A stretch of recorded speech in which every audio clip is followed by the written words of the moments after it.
நடிகர் ரஜினிகாந்த் தம்மை ஆதரிப்பதாக கூறியதை மறுத்தால் அதற்கான ஆதாரத்தை ரஜினிகாந்த் தான் வழங்க வேண்டும் என்று மக்கள் நீதி மய்யம் கட்சியின் தலைவர் கமல்ஹாசன் கூறியுள்ளார்.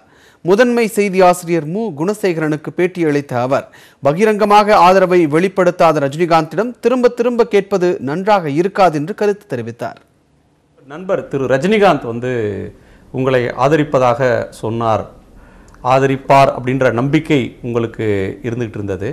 இப்ப அது எந்த கட்டத்தில் இருக்கு? அவர் ஆதரிக்க போகிறாரா? சொன்னா நான் நம்பிட மாட்டேங்க.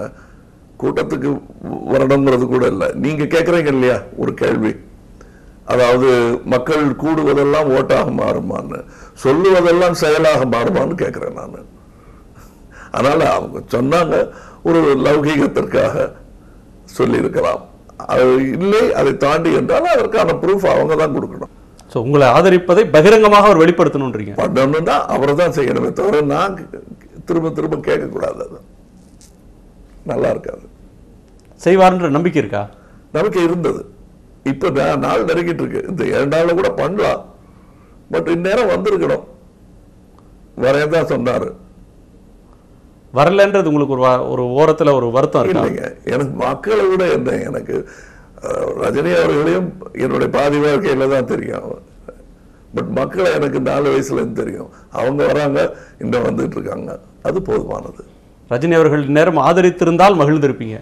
ஆதரித்த யார் ஆதரித்திருந்தாலும் மகிழ்ந்திருப்பேன். அவர் ஆதரிப்பது இன்னும் மகிழ்ச்சி. ஏன்னா நாங்கள் என்ன இளைய வயதிலிருந்து தெரிந்தவர் ஆதரிக்கிறார் என்ற சந்தோஷத்தை. அவர் தயக்கத்துக்கு என்ன காரணம்? இவ்வளவு நாள் அவர் தயக்கத்துக்கு நான் எப்படிங்க காரணம் சொல்ல முடியும்? மிக்க நன்றி. எத்தனை சதவீத ஓட்டு வாங்குவீங்கன்னு நினைக்கிறீங்க?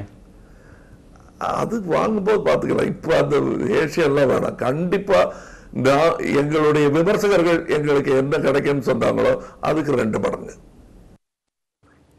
கமல்ஹாசன் அளித்த சிறப்பு பேட்டி நியூஸ் 18 தமிழ்நாடு தொலைக்காட்சியில் இன்று மாலை 5:30 மணிக்கு ஒளிபரப்பாகிறது.